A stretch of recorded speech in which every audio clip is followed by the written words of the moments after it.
Hello dear students, good morning to each one of you. Hope so you all are fine and enjoying the digital classes. Dear student, as yesterday we have started our unit 2. So in the same today I'm going to take the next topic of this unit. So welcome to digital classes. समय 10 से 12 वाला हर घर बनी पाठशाला Chemistry plus 2 unit 2 solution. Today we are going to start our solubility of gas in liquid and about Henry's law. Okay, so as usual, let's start with the positive mindset. So successful people have two things on their lips: silence and smile. Silence to solve the problem and silence to avoid the problem. So this is very clear message to you. You need to smile and be silent and keep doing your work. So as in the previous video, we have discussed about the ways to express the concentration of solution. So this is basically two ways that in those ways we are expressing the concentration of solution: qualitative and quantitatively. Qualitatively, it is diluted and concentrated, and quantitatively it is of 5 types: percentage, part per million, mole fraction, molality, in which molality is better than molarity as it is independent to temperature, mean doesn't change its value with change in temperature. So hope so you understood this topic. Let's next.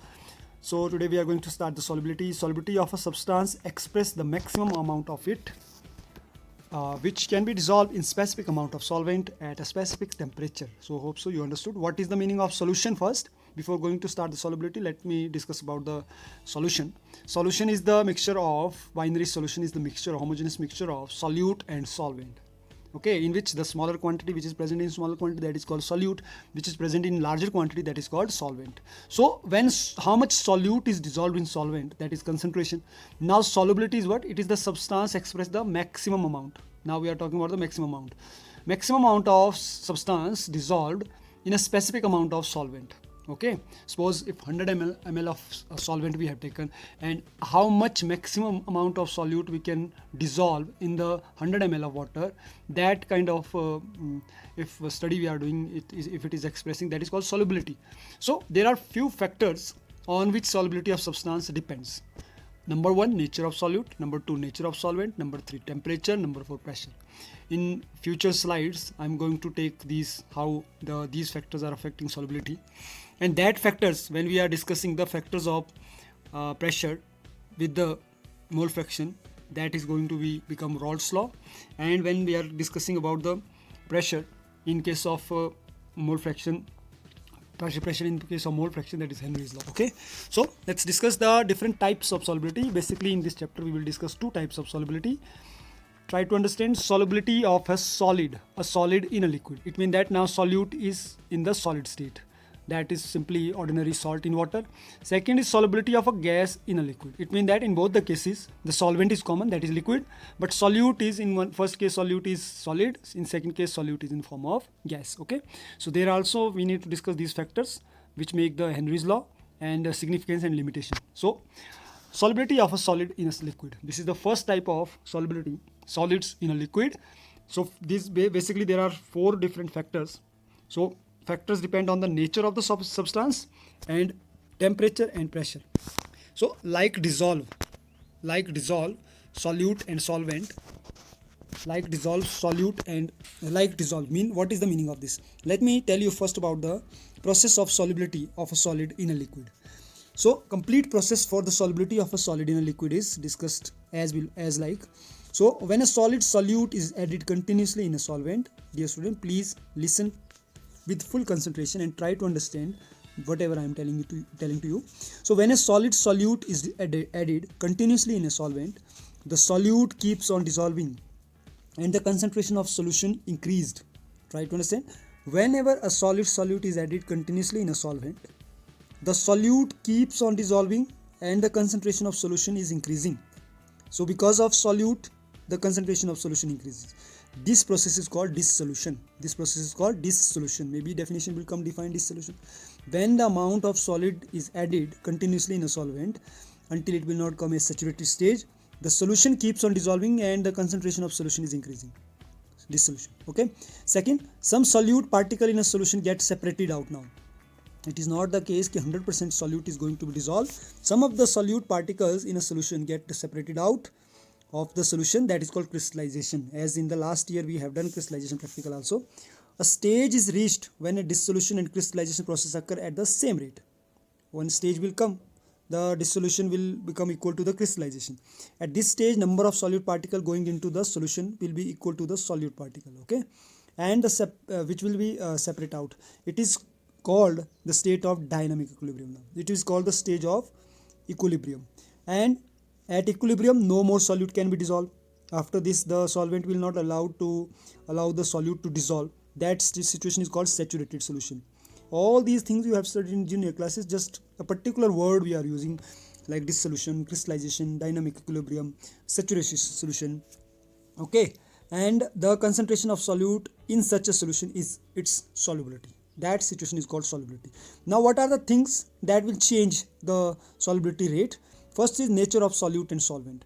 The nature of solute and solvent, this can be understood by saying like dissolve like it means that polar compound like NaCl is polar compound dissolve in a polar solvent like water. NaCl can easily dissolve with water, as you have seen. In almost insoluble in non-polar solvent like benzene. Benzene is little bit not easily dissolved in the water, so it is called non-polar. So for example, water and salt is like dissolved like naphthalene, anthracene, and other organic compounds with the benzene is called like dissolved like, and are less soluble in water. When we are dissolving non-polar with polar, it will not dissolve easily. That solubility is due to the solute and solute-solvent or solvent-solvent interaction. Okay, so solute and solvent changes its concentration after mixing, and as I told you, dissolution, crystallization, dynamic equilibrium, saturation and unsaturation situation. Now next is the factor that affect the temperature. The effect of temperature. The solubility of solid in a liquid is significantly affected by temperature change. As the temperature will increase, like cold water, hot water. Cold water will take little bit time to dissolve. Hot water it will dissolve easily the solute. So it means that there is some factors of the temperature also. In general, if in a nearly saturated solution, the dissolution process is endothermic. If it is endothermic, then it means that delta solution or delta enthalpy of solution is greater than 0, and the solubility should be increased with the rise in temperature. In case of endothermic, the solubility will increase with the rise in temperature, and in case of exothermic, where delta H is less than 0, the solubility is decreasing according to the Le-Chatelier principle. Okay, on the basis of Le-Chatelier principle, exothermic, the solubility is decreasing with the increase in temperature. In case of endothermic, solubility is increasing with the increase in temperature. Now, effect of pressure. Pressure doesn't have any significant effect on solubility of solid in liquid. It is so because solid and liquid are highly incompressible and practically you can see remain unaffected by change in pressure. When solid dissolve in liquid, it means that time there is not that much effect of pressure, whereas in gases case, when gas dissolve in liquid, try to understand, gases will feel some effect of pressure on it. Okay, so we will discuss now the second solubility of gas in a liquid. This part is a little bit in detail.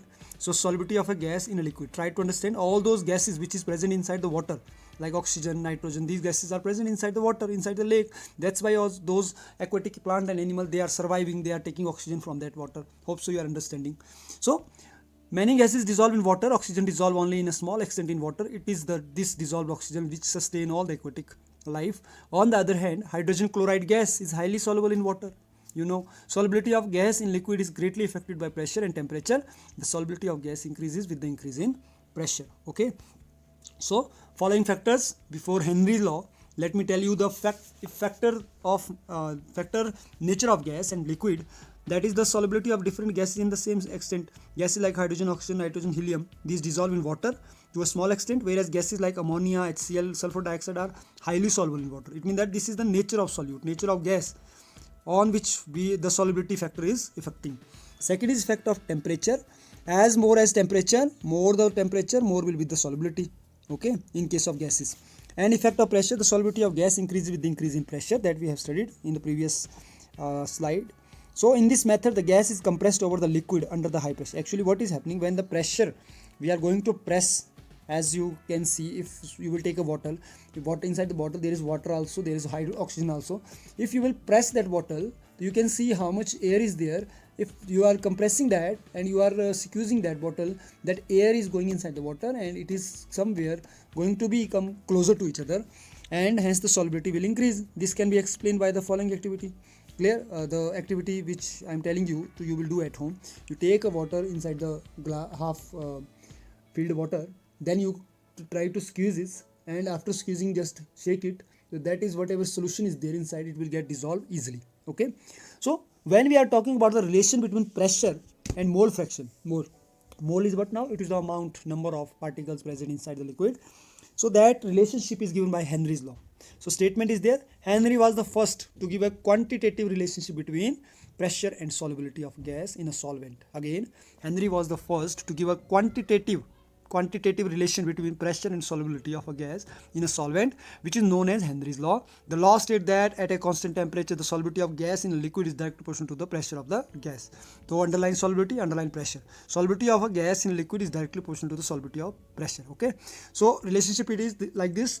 If we use the mole fraction of a gas in the solution as a measure of its solubility, then it can be said that the solution is proportional to the partial pressure of the gas over the solution. So first, so let me tell again statement is saying it is showing the relationship between the pressure and solubility of gas.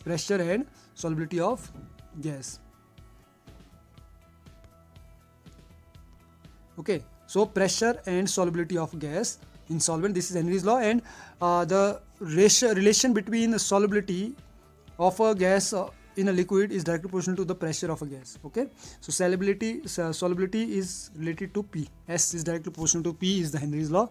So now in the next slide we will see the relationship in detail way. Partial pressure and mole fraction. So it is the relation between partial pressure and mole fraction. So the partial pressure of the gas in vapor phase, is proportional to the mole fraction of the gas in the solution. So it is the partial pressure of a gas in vapor phase is proportional to the mole fraction of the gas in the solution. So it means that it is expressing P is equal to KH into X. P is partial pressure, K is constant, Henry is constant, X is mole fraction. So it means that simply you can say the partial pressure is directly proportional to X, which will become P is equal to KH into X. Here KH, Henry's law, constant, and if we draw a graph between partial pressure of the gas versus mole fraction of the gas, then in the solution, it is obvious that higher the value of KH at a given pressure, the lower is the solubility of gas. Okay, so what is the meaning of this? One graph you will see, one PDF I am sharing you, in that you will see the graph. In that graph, it is very simply, it is giving a straight line. In that straight line, it is partial pressure versus mole fraction. More the partial pressure, more will be the fraction. So this experimentally showing that this straight line is showing that the partial pressure of a gas against the mole fraction of a gas solution at a given temperature, it is showing a straight line, which shows that Henry's law is applied to each gas independent to the presence of other gases. Okay, so question is now, this question is coming from Henry's law. Why aquatic species are more comfortable in cold water rather than the warm water? Why aquatic species are more comfortable in cold water rather than the warm water? Very simply, KH value for both nitrogen and oxygen increases with the increase of temperature, which indicated that the solubility of gas increases with the decrease of temperature. It is due to solubility of gas increases with the decrease of temperature. Note down this, underline this. Solubility of gas increases with the decrease of temperature. It is due to the reason aquatic species are more comfortable in cold water. One cutting I have taken from your book, it is aquatic species like fish feel more comfortable in lake in winter than the summer. The reason? Aquatic species require dissolved oxygen for breathing. As solubility of gas decreases with increase in temperature, in summer the dissolved oxygen is going to be evaporate and it is less is in there. So because of that, less oxygen is available in summer than in winter. Hence they feel more comfortable in winter, low temperature, when the solubility of O2 is higher. Okay, so what are the application of Henry's law? It is given in detail in your book also. Just I have written all the things in this slide just to teach you, just to tell you what you have to write in this way. So to increase the solubility of carbon dioxide in soft drink and soda water, the bottle is sealed under high pressure. Where it is applying, where Henry's law is applying, it is applying to increase the solubility of carbon dioxide in soft drink. You are drinking soft drink, you know inside the soft drink there is carbon dioxide gas, or in the soda water there is carbon dioxide gas, carbonate gas. The bottle is sealed under high pressure. That's why the moment you are opening the bottle, that fizzing sound is coming and one gas is coming out very quickly. So scuba diver, second application is scuba diver. Those who are diving in the sea must cope with the high concentration of dissolved gas while breathing air at high pressure underwater. As down as they are going, as deep they are going, they are feeling difficulty to breathe. So increase the pressure, increase the solubility of atmospheric gas in the blood. When the diver come towards surface up, the pressure gradually decrease. This release the dissolution gases and lead to formation of the bubble of nitrogen in the blood. That's why the block capillaries and create a medical condition that is known as bend, which are painful and dangerous to life also.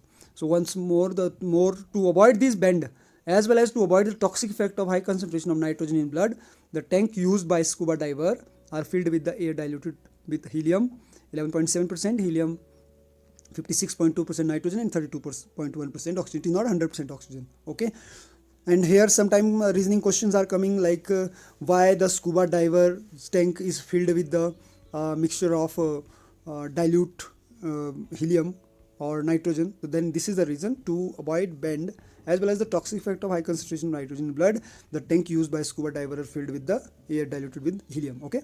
Third, at high altitude, as when the trekker is going to high altitude, you have seen, I think, high altitude sickness, we are saying the lack of hemoglobin, oxygen, lack of oxygen in hemoglobin, we are saying, or we can say that it is anoxia, the continuously blood from the nose. So all these conditions are why, because of at high altitude the partial pressure of oxygen is less. As more as height we will go, the partial pressure of oxygen will come decreasing. Then that at the ground level, this leads to low concentration of oxygen in the blood and tissues of people living at high altitude or climber. Low blood oxygen causes climber to become weak and unable to think clearly also.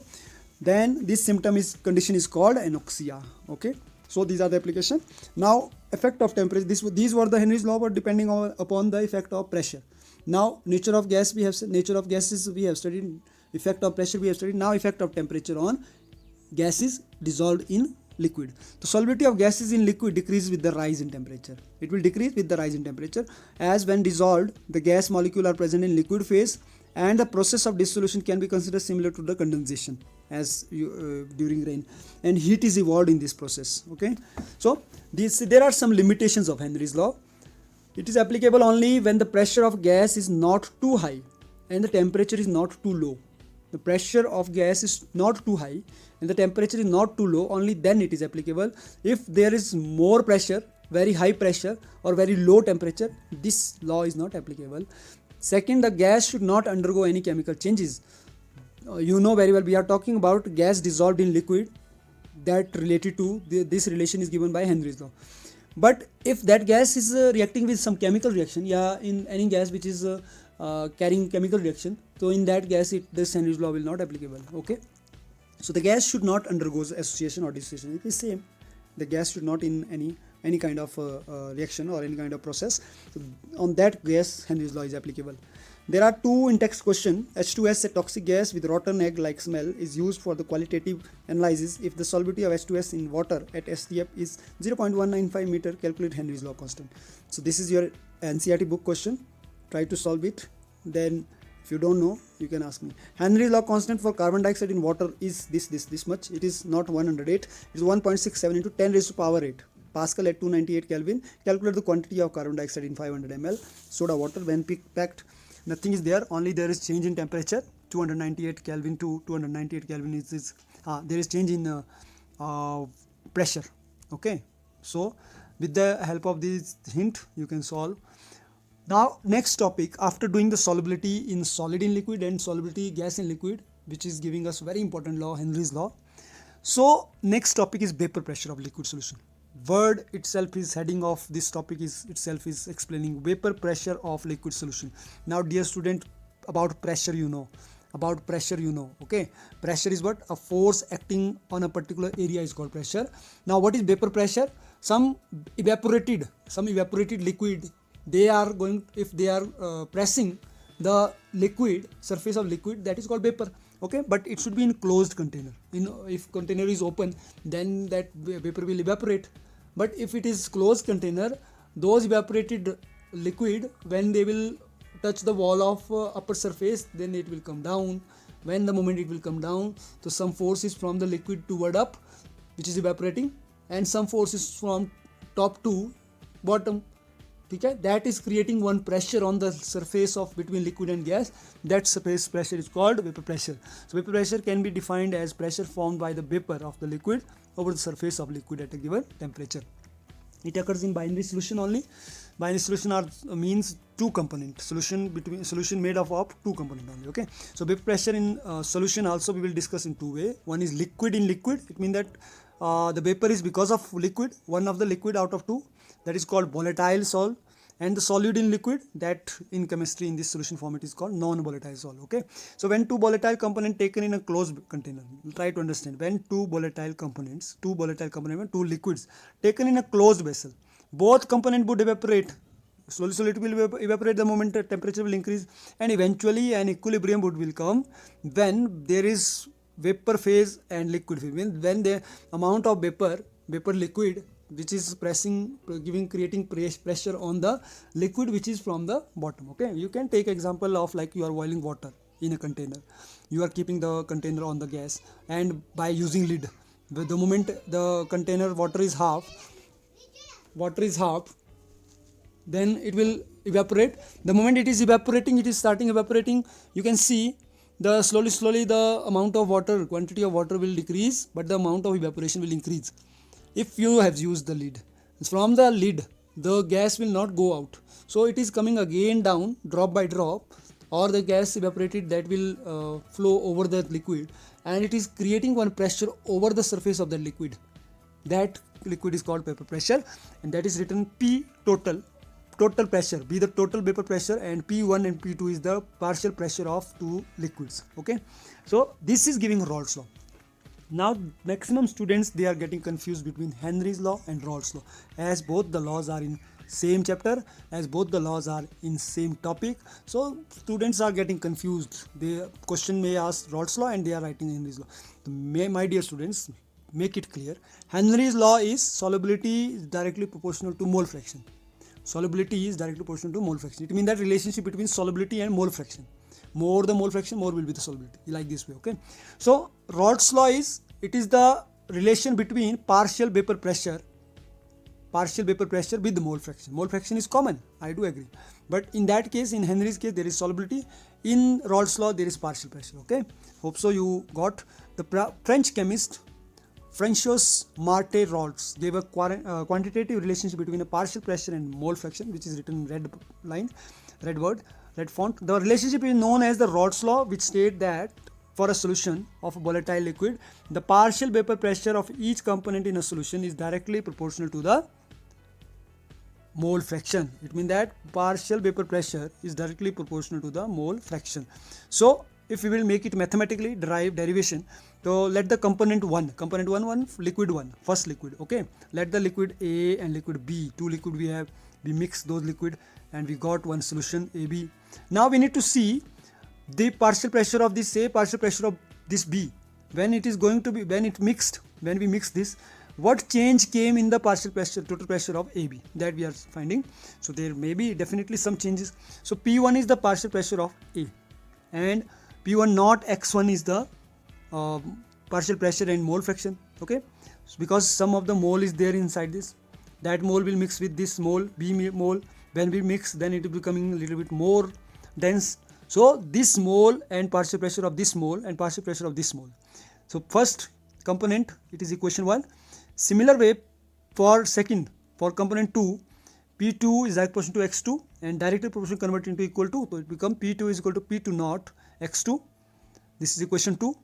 When total we did, then it will become according to Dalton's law of partial pressure, same. According to Dalton's law of partial pressure has stated that the total pressure over the solution phase in the container will be the sum of the partial pressure of the two components. Mean total pressure is the sum of the partial pressure of two components, P1 and P2. By substituting the values from equation 1 and 2, we get P total is equal to X1 P1 naught plus X2 P naught P2 naught. Now X1 X2 P1 naught P1 P2 naught we have written in the common form 1 minus X2. 1 minus X2 is equal to P1 naught plus X2 P2 naught. As we know, X1 can be written 1 minus X2 also in the form of mole fraction, as we have studied in the previous topic. X1 can written is equal to 1 minus X2. So in place of X1 we put this value here, 1 minus x2, and the value become now p1 naught plus p2 naught minus p1 naught bracket close x2. Okay, clear? So this become p1 naught is equal to p2 naught whole bracket minus p1 naught x2. This is the value of Dalton's partial pressure. Okay, so after this p1 naught plus p2 naught minus p1 naught, this is the value, dear students. You need to keep this value always in your mind. This is Raoult's law for volatile solution. Raoult's law for volatile solution if asked, so this you need to drive. So from the above equation we concluded that the total vapor pressure over the solution can be related to the mole fraction of any one component. I mean, total vapor pressure is totally related to the mole fraction of any one component, any of the one component out of two. Second, the total vapor pressure over the solution varies linearly with the mole fraction of component. This I am taking next graph is there. The total vapor pressure over the solution increased or decreased with the increase in mole fraction of component 1 depending upon the vapor pressure of the pure component 1 and 2. It means that it increase and decrease with the increase in mole and decrease in mole. Okay, so this is the graph. This graphical representation of Raoult's law states that this is showing that in the graph it is representing that in the above graph, in this graph, the dash line 1 and 2, dash line 1 and 2, you see where is 1, this is 1 and this is 2, A and B. The dash line A and B, 1 and 2 represent the partial pressure of component P1 and P2. This is the partial pressure of A component, first component. As I said, A plus B will make AB solution. A component is this one and B component is this one. Okay, so is directly proportional to the x1 and x2. So x1 and x2, this is x1 and this is xa and xb. Okay, in this case when xa is 1, so xb is 0, and in that case xa is 0, this side xa is 0, so xb become 1. Okay, so the total vapor pressure is given in the mark 3. This is third one. AB is this now, total vapor pressure is this. You can see with the help of this you can see the change in the plot P1 and PV versus the mole fraction x1 and x2 for a solution gives a linear plot. It is giving a linear plot. This linear line passed through the point 4 which x1 and x2 is equal to unity. Similar the plot line 3 or partial total versus x2 is straight line. This show in figure. This is showing that mean the volatile law graphical representation is there. It is showing that total vapor pressure over the solution increase and decrease with the increase in mole fraction of the component 1, which depending on the vapor pressure of the pure component 1 and 2. Okay, so there are some special case in case of Raoult's law and Henry's law when we will relate these two. So Raoult's law is P is equal to KH into X, which will change into PI is equal to XI into PI naught. Okay, as we are writing in case of Henry's law, we are not writing like naught, but in case of Raoult's law we are writing here naught on the top. Okay, so this is the only change. If we compare the equation for Raoult's law and Henry's law, it can be seen that the partial pressure, partial word we are using in Raoult, in Henry we are not using partial, of the volatile component of gas is directly proportional to its mole fraction of solution. Only the proportionality constant KH differ from P1. It means that if I will tell again the Henry's law, Raoult's law. First I will take Henry's law. Henry's law was P is equal to KHX. There was no naught. But Raoult's law is PI naught is equal to KHP, XI.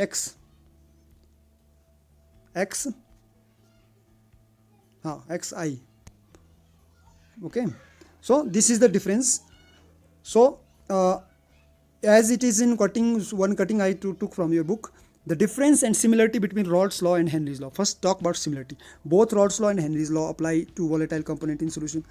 Second, both laws states that the vapor pressure of one component is proportional to the mole fraction. Yes. And difference is what? Raoult's law define the proportionality constant as the vapor pressure of the pure component, whereas Henry's law define the proportional constant as the some experimentally determined value. Mean Henry's law is working for experimental value, and Raoult's law has told about the proportionality constant of the vapor pressure of the pure component. Okay, so Raoult's law for non-volatile. This was Raoult's law for volatile solute. Volatile solute, you know, liquid in liquid. Now we are talking about non-volatile solute. It means the solid in liquid. In most common class of solution formed by solid in solvent, mean most common, it is most common type of solution where we are adding solid, we are putting solid in liquid, like sodium chloride we are putting in water, yes, salty water, sugary water, glucose, urea, these kind of things when we are adding in water, this is coming under this category. Now vapor pressure, what is the vapor pressure effect? So the vapor pressure of solution is found to be very less than that of the pure solvent. Reason? Because solute is solid form, it is not evaporating that much faster as the liquid is evaporating. In the previous case, both the liquid were there, so both were evaporating fast. Because of that, vapor pressure was having more effect. Okay, so vapor pressure of the solution is directly here is equal to vapor pressure of the solvent only. There is no effect of vapor pressure of solute, as it is solid again I am telling. So how we can write it? P1 is equal to Px. As in previous case, relate this equation with the previous equation. In previous equation, in this equation, what we did, here we taken both P1 plus P2, mean we are taking here P1 x1, P2 directly x2, mean P1 also we are taking and P2 also we are taking, because both the in this condition both were in liquid form. But as we are discussing in this particular, so there P2 is solute in solid, so we are not taking P2, only P1. P1 is equal to Px, which become P is equal to P1 not x1. Okay, so Raoult's law for non-volatile state can be at a given temperature, the vapor pressure of solution contain non-volatile solute. Vapor pressure of solution contain non-volatile solute is directly proportional to the mole fraction of the solvent. Okay, so now we have done types of liquid. So there are two different types of liquid in liquid, solid in liquid. That is non-volatile type. Non-volatile, it is two type. It is ideal solution and non-ideal solution. Ideal solution is Raoult's law, and non-ideal solution which doesn't obey Raoult's law. So non-ideal solution also further divided into positive and negative deviation. So this we will do in the next video. But dear students, by that time you need to see one PDF I am giving you. From there you need to differentiate ideal and non-ideal solution. Okay, so in advance let me do study also, so that you will better understand this. So these are the chapters of physical chemistry. Little bit those students who are bio side, they can face problem, but still there is the basic technique to study the physical chemistry is try to understand the concept, try to understand the derivation, try to understand the science behind the chemistry. Okay, so dear students, this is all about for today, and hope so you understood, you like this video. So please subscribe this channel also. Karo kuch aisa duniya yaad rakhe, because all the videos, all the lectures you will get in this YouTube channel. So if you have skipped some of the channel, you can go, you can subscribe, you can watch, you can see again and again that. Okay, so thank you very much to watch this video, for watching this video. Stay home, stay safe. Again and again I am telling, as the condition is going day by day worse now, so please avoid to go out, stay yourself at your home. Ask your parents also, take all the precautionaries. We don't want something wrong will happen, would be happen with us. So please take care. So till next video, take care of yourself. Okay, thank you, have a nice day. Okay, bye.